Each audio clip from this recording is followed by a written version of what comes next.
महाराष्ट्रातील लोकसभेच्या इलेक्शन संपल्या. आता पुढे विधानसभेच्या इलेक्शनमध्ये बीजेपी स्वतंत्र लढेल अशी चर्चा चालू आहे.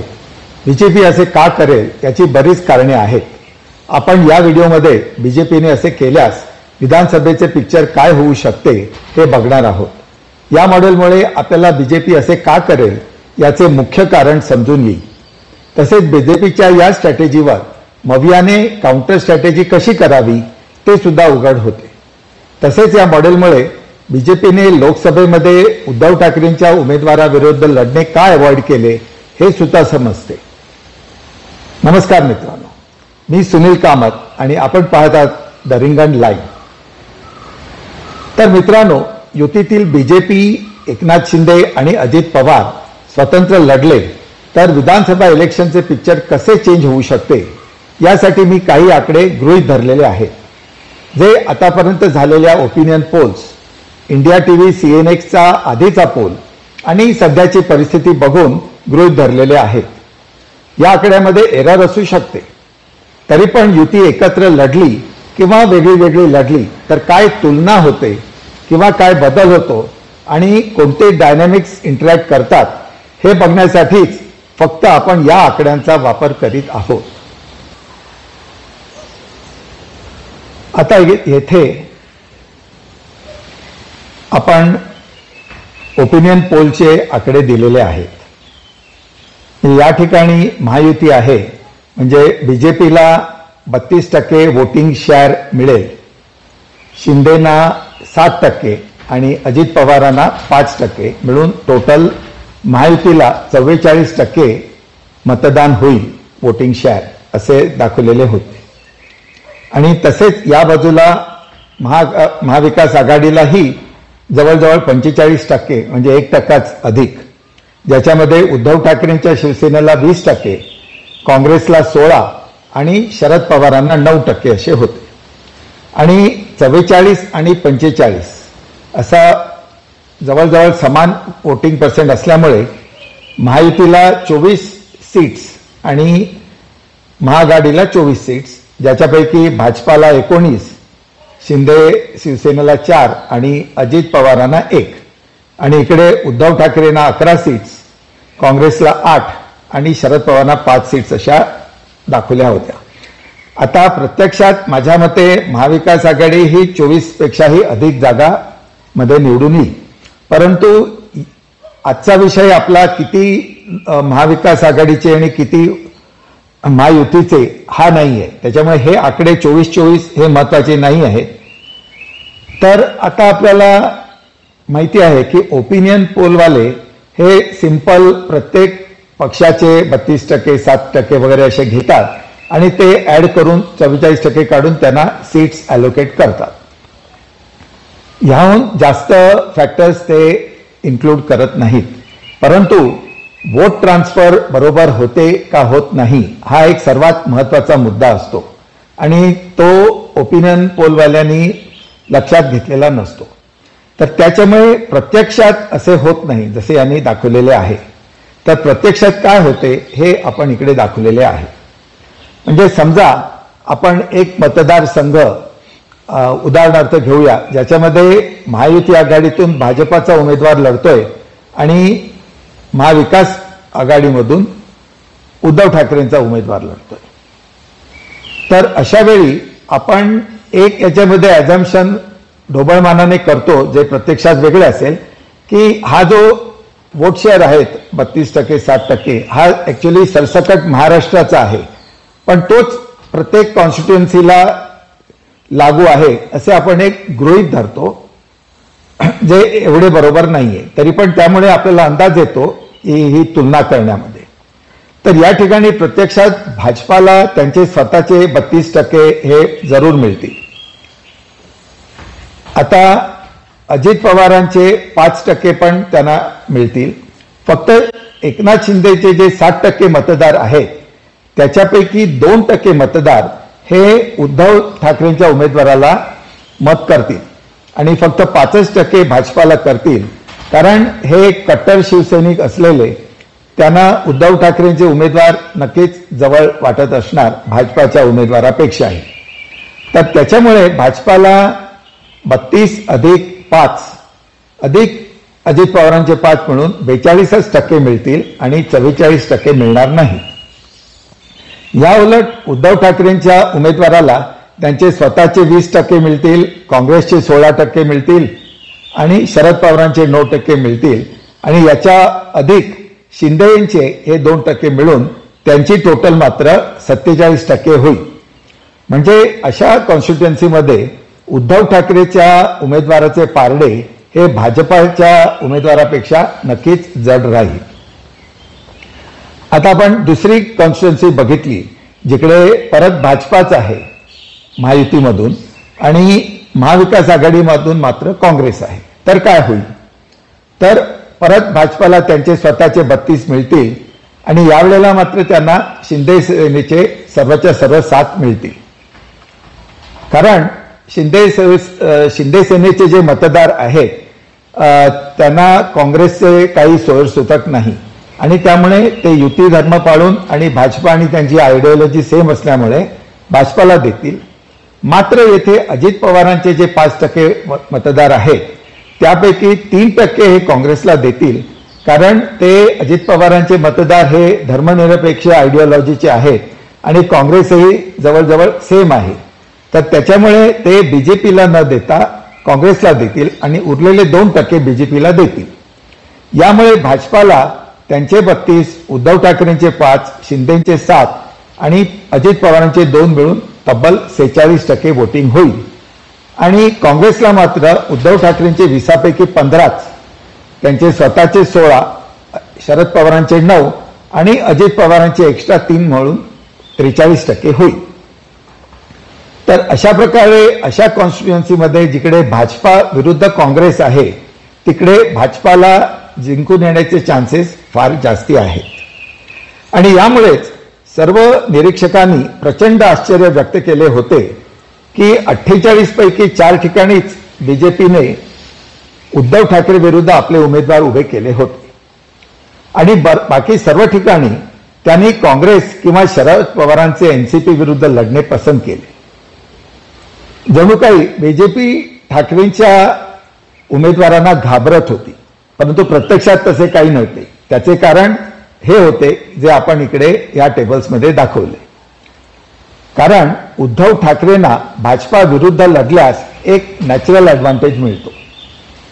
आता याचा अर्थ असा नाही की अशा सर्व ठिकाणी उद्धव ठाकरे यांचेच उमेदवार निवडून येतील, कारण प्रत्यक्षात आपले आकडे ॲक्युरेट नसतील. आपल्या मॉडेलशिवाय इतर अनेक फॅक्टर्स आहेत जे इलेक्शनचे परिणाम उलटे करू शकतात. उदाहरणार्थ प्रचाराचा जोम, बूथ यंत्रणा, लोकल लीडरची ताकद इत्यादी.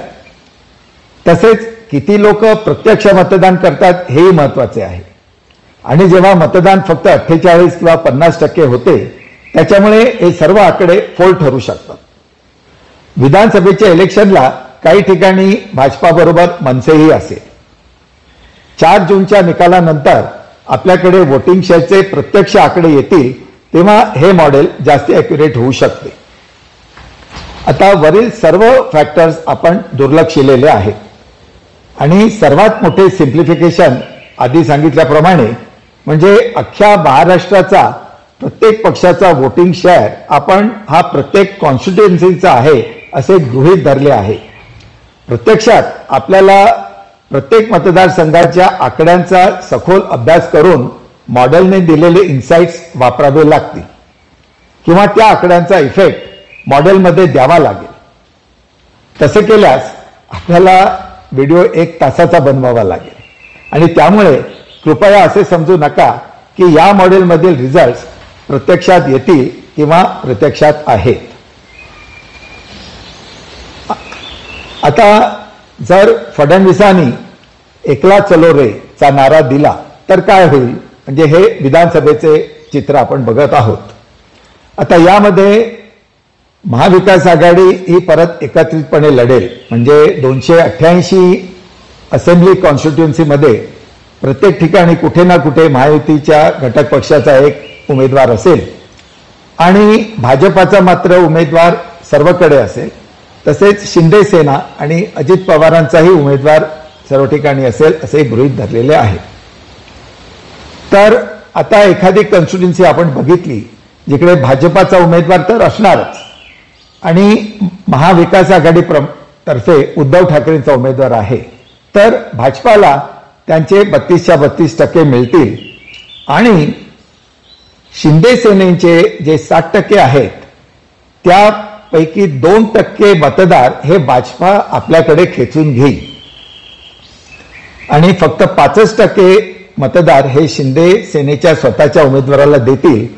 कारण भाजपा त्यांना असा प्रचंड प्रचार करून फोकस करेल आणि पटवून देईल की तुम्ही जे वोट शिंदे सेनेला द्याल ते फुकट जाणार आहे, कारण शिंदे सेनेचे उमेदवार काय निवडून येणार नाहीत आणि तुम्ही सर्व वोट त्यांना दिल्यामुळे शेवटी महाविकास आघाडीच निवडून येईल. तर हे 2% जे जास्ती कट्टर हिंदुत्ववादी असतील ते भाजपाला देतील आणि भाजपाचे टोटल ही 34% होईल. या उलट उद्धव ठाकरेंना त्यांचे स्वतःचे 20% मिळतील, काँग्रेसचे आणि शरद पवारांचे 16+9 मिळून त्यांची टोटल मात्र 45% होईल.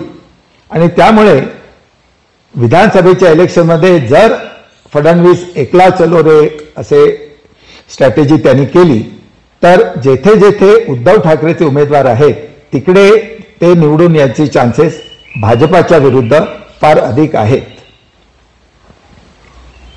मात्र अशा कॉन्स्टिट्युन्सीमध्ये जिकडे महाविकास आघाडीतर्फे काँग्रेस आहे अशा ठिकाणी पिक्चर काय असेल ते आता बघूया.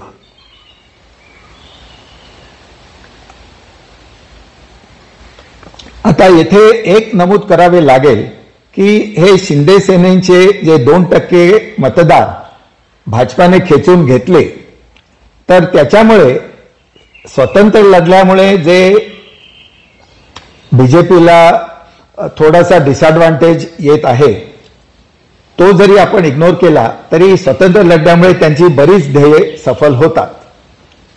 288 सीट्स लढवल्यामुळे एक हाती सत्ता मिळण्याची पॉसिबिलिटी पण आहे. आता गेल्या 30 वर्षापासून बीजेपीची नजर ही बीजेपी आणि शिवसेनेच्या कंबाईंड हिंदुत्व स्पेसवर पूर्ण ऑक्युपाय करण्याची होती. याच लक्ष्याच्या दिशेने कूच करीत त्यांनी आपला वोटर बेस हा जवळजवळ 30 ते 32% पर्यंत वाढवलेला आहे. आता इकडे दाखवल्याप्रमाणे शिंदेचे 2% मतदार घेऊन या नवीन फेजमध्ये सुद्धा त्यांनी आपली ही आगेकूच कायम ठेवलेली आहे.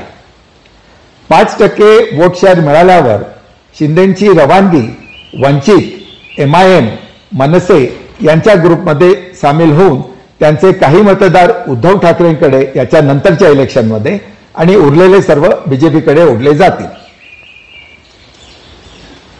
जसे एन्काउंटर स्पेशलिस्ट कैद्याला जेलच्या बाहेर सोडून देतात आणि मग त्याचा एन्काउंटर करतात, तसेच भाजपा शिवसेनेचा जो भाग फोडून 2.5 वर्ष पोचला त्याला आता बाहेर घालवून नंतर गिळायच्या तयारीत आहेत. त्यामुळे हा जो बीजेपीचा ऍडव्हान्टेज एकटा लढल्यामुळे होतो, म्हणजेच शिंदे आणि पवारांचे, अजित पवारांचे मतदार मिळत नाहीत, त्याची बऱ्याच दृष्टीने भरपाई होते. कारण सुरुवातीलाच त्यांचे वोट ट्रान्सफर बरोबर होत नव्हतेच आणि त्याच्या बदली वर सांगितलेले महत्वाचे फायदे बीजेपीला मिळतात.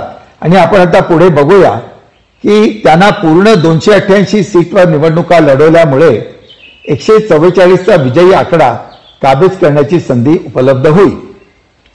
2014 मध्ये जेव्हा बीजेपी एकटी लढली तेव्हा त्यांनी तब्बल 125 जागा मिळवल्या होत्या. त्यानंतर कधीही त्यांना कुठल्याही युतीबरोबर लढवताना एवढ्या जागा आलेल्या नाहीत.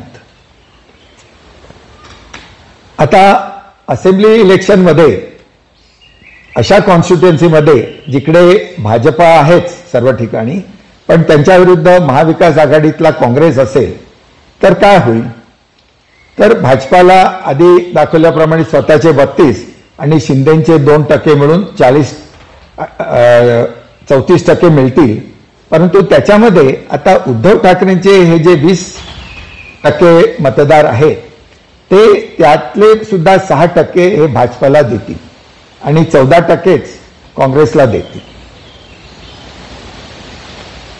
आता हे पण याचे कारण पण सेम आहे, कारण उद्धव ठाकरेच्या 20% मतदारापैकी समजा 6% मतदार हे कट्टर हिंदुत्ववादी आहेत आणि ते पण असा विचार करतील की काँग्रेस तर कट्टर हिंदुवादी नाही आहे आणि काँग्रेसपेक्षा भाजपा आपल्याला बरा.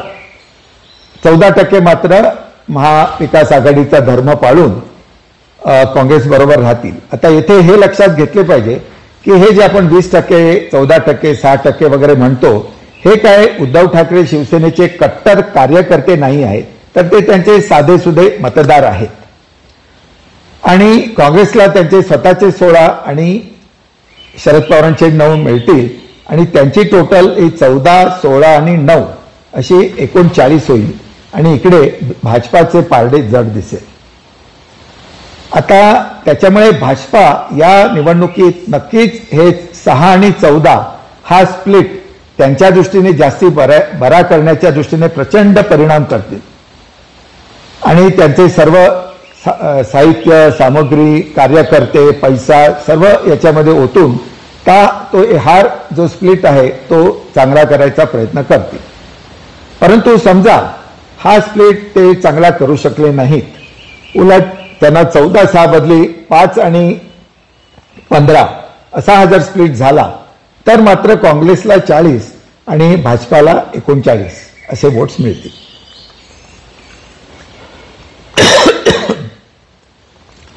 आता ढोबळमानाने आणि एकदम पिक्चर सिम्प्लिफाईड करून आपण असे म्हणू शकतो की जेथे जेथे काँग्रेस किंवा शरद पवारांचे उमेदवार आहेत तेथे विधानसभेला बीजेपीचे उमेदवार निवडून येऊ शकतात. महाराष्ट्रात कोणाचे गव्हर्नमेंट येईल या प्रश्नाचे उत्तर या मॉडेलमुळे सोपे झाले आहे आणि हे उत्तर मवियाचे सीट डिस्ट्रीब्युशन कसे होईल त्यावरून कळते. लोकसभेचे मवियाचे सीट डिस्ट्रीब्युशन जर आपण एक्स्ट्रापोलेट केले तर विधानसभेला उद्धव ठाकरेंना 126, काँग्रेसला 102 आणि शरद पवारांना 60 जागा लढण्यासाठी मिळतील, कारण एक लोकसभेला 6 मतदारसंघ असेंब्लीचे असतात. म्हणजेच बीजेपीला काँग्रेसचे 102 अधिक शरद पवारांचे 60 म्हणजेच 162 सीट्समध्ये ॲडव्हान्टेज मिळू शकतो आणि त्यांचे एक हाती गव्हर्नमेंट येऊ शकते, कारण शिवसेनेला मविया 50% पेक्षा जास्ती जागा लढण्यास देणार नाहीत. आता भाजपाची ही स्ट्रॅटेजी फोल करून स्वतः गव्हर्नमेंट स्थापन करायचे असेल तर मवियाला काय करावे लागेल? उत्तर सोपे आहे, उद्धव ठाकरेंना 50% पेक्षा जास्ती जागा द्या. तसे केल्यास मवियाला मेजॉरिटी येण्याचे चान्सेस जास्त होतील, कारण उद्धव ठाकरेंना 50% पेक्षा जास्ती जागा मिळाल्यामुळे तेवढ्या जागेवर तरी उद्धव ठाकरेचे उमेदवार हे भाजपाला डिफीट करू शकतात आणि याचे भरपाई म्हणून आधीच किती मिनिस्टर्स होतील, किती महामंडळांचे चेअरमन्स होतील याची वाटणी इलेक्शनच्या आधीच जागा वाटपाच्या वेळेलाच ते करू शकतील आणि विधान परिषदेत किंवा राज्यसभेत काँग्रेसला आणि शरद पवारांना जास्ती आमदार देता येतील. अर्थात प्रत्यक्षात प्रत्येक कॉन्स्टिट्युएन्सीमधील पॅरामीटर्स, वोटिंग शेअर आणि इतर फॅक्टर्सचा अचूक आणि सखोल अभ्यास करूनच अशा स्ट्रॅटेजीज कराव्या लागतील. धन्यवाद मित्रांनो. या विषयावर तुम्हाला काय वाटते जरूर कॉमेंट करा आणि पाहत राहा रिंगण लाईव्ह, आवाज महाराष्ट्राचा.